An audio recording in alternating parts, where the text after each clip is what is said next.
మనం మన దేశపు హిందూ పురాణాలలో అనేక విశేషాల గురించి వింటుంటాం. వాటిలో లేని అంశం అంటూ ఉండదు. అలాగే నదుల గురించి కూడా విన్నాం.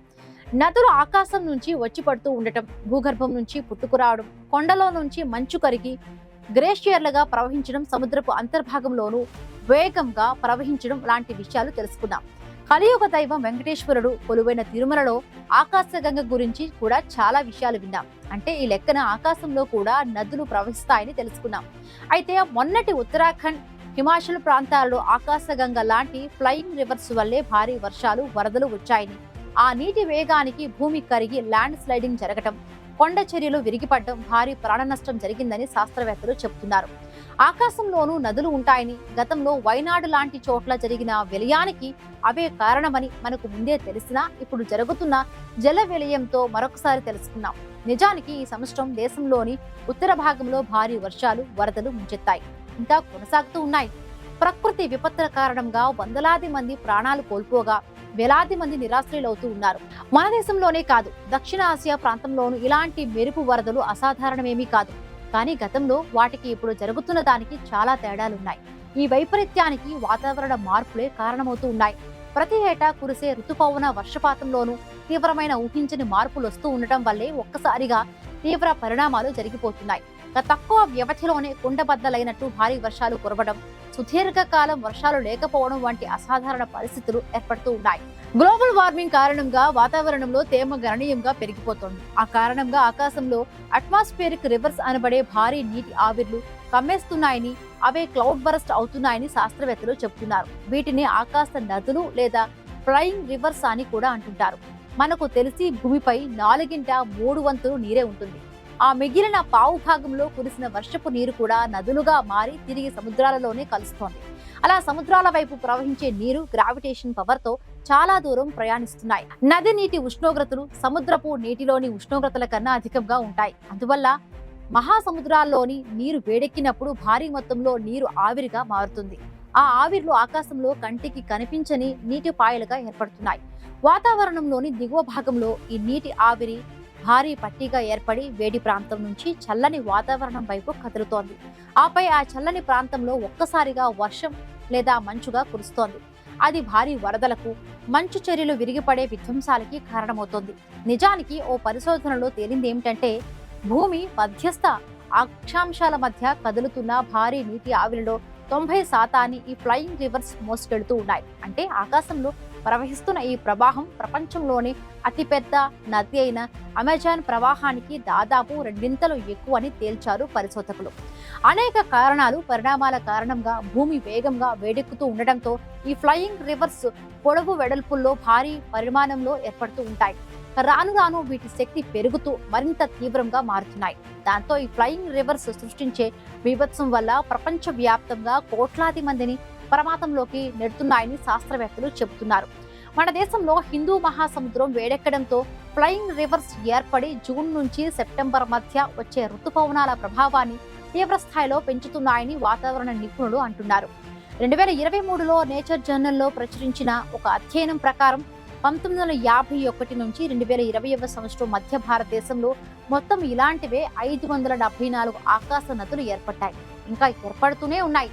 ప్రస్తుతం గ్లోబల్ వార్మింగ్ అన్నది తీవ్ర సమస్యగా మారుతున్న సమయంలో ఇలాంటి ఫ్లయింగ్ రివర్స్ ప్రమాదకరంగా మారతాయి.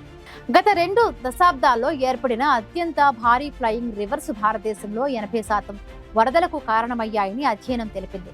1985 నుంచి 2020 మధ్య 35 సంవత్సరాల ఋతుపవనాల రికార్డులను పరిశీలిస్తే ఆ సమయంలో భారత్లో వచ్చిన 10 అత్యంత భారీ వరదలకు ఇలాంటి 7 ఫ్లయింగ్ రివర్స్ కి సంబంధం ఉన్నట్లుగా ఈ అధ్యయనకర్తలు కనుగొన్నారు. ఇటీవలి దశాబ్దాల్లో హిందూ మహాసముద్రం నుంచి నీరు ఆవిరిగా మారడం గణనీయంగా పెరిగింది.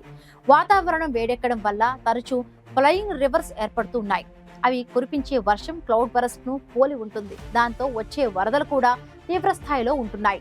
ఋతుపవనాల సమయంలో భారత ఉపఖండం వైపు పయనించే తేమలో హెచ్చుతగ్గులు పెరుగుతున్నాయని Indian institute of tropical metrology విభాగం గతంలో ప్రకటించింది. దీని ఫలితంగా వెచ్చని సముద్రాల్లోని నీటి ఆవిరంతా కొన్ని గంటలు, కొన్ని రోజుల వ్యవధిలో ఫ్లయింగ్ రివర్స్ గా మారిపోయి అతి తక్కువ సమయంలో చల్లని ప్రాంతాలకు ప్రయాణించి కుండపోతగా కురుస్తున్నాయి. ఇది దేశవ్యాప్తంగా ఆకస్మిక వరదలకు, కొండ చర్యలు విరిగిపడడానికి కారణమవుతోంది. ఒక ఫ్లయింగ్ రివర్ పరిమాణం గురించి ఆసక్తికరమైన విషయాలు తెలిసాయి. మీకు తెలుసా, ఒక ఫ్లయింగ్ రివర్ ఎంత పెద్దగా ఉంటుందో? వింటే ఆశ్చర్యపోతారు. సగటున 2000 కిలోమీటర్ల పొడవు, 500 కిలోమీటర్ల వెడల్పుతో, 3 కిలోమీటర్ల మందంతో ఉంటుంది. అంత పెద్ద నది ఆకాశంలో నీటిని మోసుకుంటూ ఒక్కసారిగా మనపై కుమ్మరిస్తే ప్రమాదం ఏ లెవెల్లో ఉంటుందో ఊహించుకోవచ్చు. అయితే నానాటికి మారుతున్న వాతావరణ వైపరీత్యాల తీరుతో ఇప్పుడు మరింత భారీగా మారనున్నాయి. కొన్ని ఫ్లయింగ్ రివర్స్ కొన్ని సందర్భాల్లో 5000 కిలోమీటర్ల కంటే ఎక్కువ పొడవు ఉండనున్నాయంటున్నారు. అప్పుడు బ్రహ్మాండం బద్దలైందా అన్నంత తేడాగా వర్షాలు కురిసే అవకాశం ఉంటుంది. అయితే ఈ ఫ్లయింగ్ నదులు చూడ్డానికి కంటికి కనిపించవు. వాటిని ఇన్ఫ్రారెడ్, మైక్రోవేవ్ ఫ్రీక్వెన్సీలతో మాత్రమే చూసే అవకాశం ఉంటుంది. అందుకే ప్రపంచవ్యాప్తంగా నీటి ఆవిరిని, ఫ్లయింగ్ రివర్స్ ను అంచనా వేసేందుకు శాటిలైట్లను ఉపయోగిస్తూ ఉన్నారు. మొన్న అమెరికా, భారత్ సంయుక్తంగా ప్రయోగించిన నైసర్ ఉపగ్రహం నీటిని స్పష్టంగా గుర్తించగలుగుతుంది. ఇవి మాత్రమే కాదు, ఋతుపవనాలు, తుఫానులు, మధ్యప్రాచ్యంలో ఏర్పడి పశ్చిమం వైపు కదిలే తుఫానులు వంటివి కూడా వరదలకు కారణమవుతాయి. ఫ్లయింగ్ రివర్స్ కి ఋతుపవనాల వల్ల కురిసే భారీ వర్షాలకు మధ్య సంబంధం గురించి ఆగ్నేషియా ప్రాంతంలో అధ్యయనాలు జరిగాయి. వాటన్నింటినీ కలిపి చూస్తే ఇటీవల సంభవించిన కొన్ని భారీ వర్షాలు వరదలకు ఆకాశ నదులే కారణమని భావిస్తున్నారు. ఉదాహరణకు చూస్తే 2023 ఏప్రిల్లో ఉరుములు, వడగళ్లతో కూడిన అసాధారణ వర్షపాతం, వరదలతో ఇరాక్, ఇరాన్, కువైట్, జోర్దాన్ తీవ్రంగా దెబ్బతిన్నాయి. ఆ తర్వాత 2 నెలలకు చిలీలో కేవలం 3 రోజుల వ్యవధిలో 50 సెంటీమీటర్ల వర్షం కురిసి ఆ దేశం తీవ్రంగా నష్టపోయింది. అక్కడ కురిసిన వర్షానికి ఆండీస్ పర్వతంలోని కొన్ని ప్రాంతాల్లో మంచు కరిగి రోడ్లు, వంతెనలు, నీటి సరఫరా వ్యవస్థలు దెబ్బతిన్నాయి.